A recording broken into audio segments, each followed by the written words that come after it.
Hello, I am Luciano Garcia, Assistant Professor of Physical Therapy at Texas Women's University in Houston.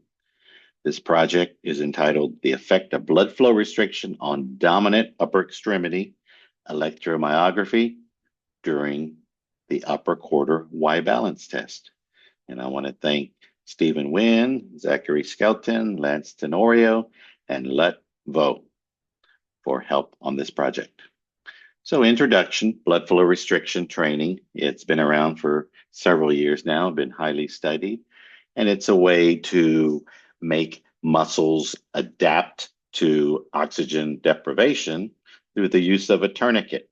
In this case, we studied the arm, so the tourniquet was applied in the axilla proximally, occluding the brachial artery and vein, and the veins in that area. And we studied muscles distal to the cuff and muscles proximal to the cuff.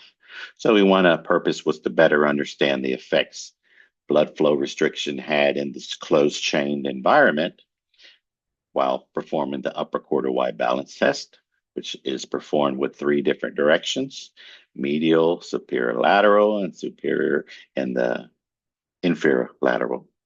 And we did this on healthy subjects. We recruited 28 from our local university, roughly equal male to female, and the average age was almost 25 years of age. As I noted before, we used trials without the BFR cuff on and with the BF cuff applied at 50% occlusion. In the leg, it's commonly at 80%, but in the arm, 50% is the standard. And the muscles we studied, as noted before, some were scapular, some were distal. So we studied the lower trapezius with surface EMG on the dominant arm, the serratus anterior, the anterior delt, and then the extensor carpi radialis longus. So once again, they reached closed chain with the dominant arm, closed chain, and it was the non-dominant arm that was reaching in those three directions noted right there: medial direction, superior lateral, and inferior lateral directions.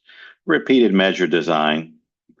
And then after consent, we took their height or weight, and we had to measure arm length, took their blood pressure, and then we standardized their maximum voluntary isometric contractions.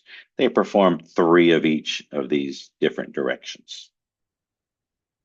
So once completed, we did paired t-tests before and after, and we used SBSS. So what did we find? Here's what we found.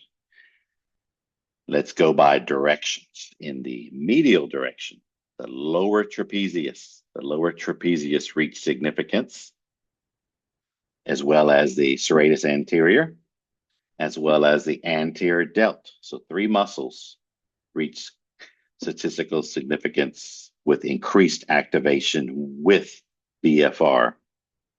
In only one muscle in the inferior lateral direction, and that was the serratus anterior.